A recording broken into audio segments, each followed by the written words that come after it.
Class 12th cash flow statement की adjustment पढ़ते हैं। तो एडजस्टमेंट में जो फर्स्ट एडजस्टमेंट है हमारी वो है प्रपोज डिविडेंड। तो अगर प्रपोज डिविडेंड सिर्फ एडजस्टमेंट में गिवन होगा, adjustment that means balance sheet और नोट्स टू अकाउंट के बाद कुछ लाइंस लिखी जाती है, दैट इज कॉल्ड एडजस्टमेंट। तो अगर वहाँ पे गिवन है प्रपोज डिविडेंड, सिर्फ वहीं पर गिवन है, तो इसी अमाउंट को आपने ऐड कर देना है इन the calculation of net profit before tax and extraordinary item, and same amount will be subtracted from financing activities. जब आप फाइनेंसिंग एक्टिविटीज़ बनाएंगे तो उसमें ये प्रपोज डिविडेंड के नाम से लेस हो जाएगा।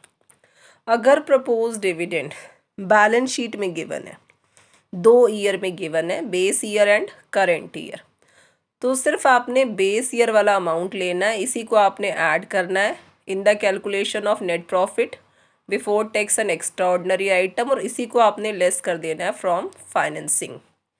अब पढ़ते हैं provision for tax. Provision for tax का जो हमारा ट्रीटमेंट है उसमें क्या है, पहला है कि अगर आपका प्रोविज़न फॉर टैक्स सिर्फ एडजस्टमेंट में गिवन है, ओनली एडजस्टमेंट, तो इस अमाउंट को आपने ऐड कर देना है इन the calculation of net profit before tax and extraordinary item, और इसी अमाउंट को आप ऑपरेटिंग एक्टिविटीज़ में से लेस कर देंगे लास्ट में टैक्स पेड के नाम से। इस पे मैंने एक सेपरेट वीडियो बनाया हुआ है, वहाँ पर भी आप देख सकते हैं net profit before tax and extra ordinary की कैलकुलेशन किस तरह होती है।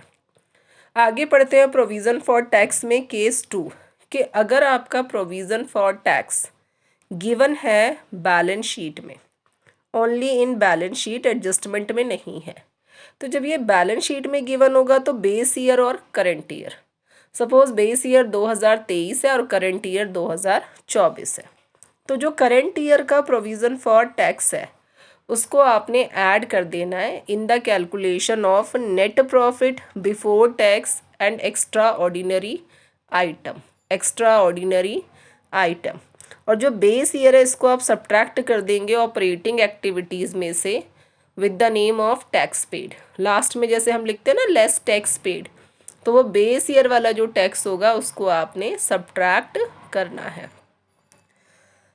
थर्ड हमारा क्या है कि अगर provision for taxation balance sheet में गिवन है, बैलेंस शीट में शॉर्ट टर्म प्रोविज़न के अंदर गिवन है, प्रोविज़न फॉर टैक्सेशन और एडजस्टमेंट में भी गिवन है, तो आप एक सेपरेट अकाउंट बनाएंगे प्रोविज़न फॉर टैक्सेशन का अकाउंट।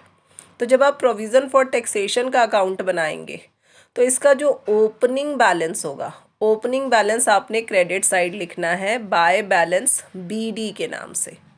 ओपनिंग बैलेंस आप लिखेंगे बाय बैलेंस BD के नाम से। क्लोजिंग बैलेंस आप डेबिट साइड लिखेंगे टू बैलेंस CD।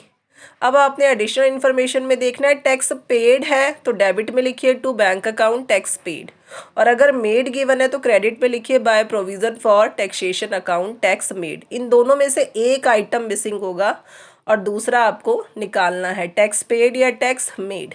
अब जो टैक्स मेड होता है this is added in the calculation of net profit before tax and extraordinary item, और जो डेबिट में टैक्स पेड लिखा हुआ है इसको आपने सब्ट्रैक्ट कर देना है फ्रॉम ऑपरेटिंग एक्टिविटीज़ से। Subscribe for more videos.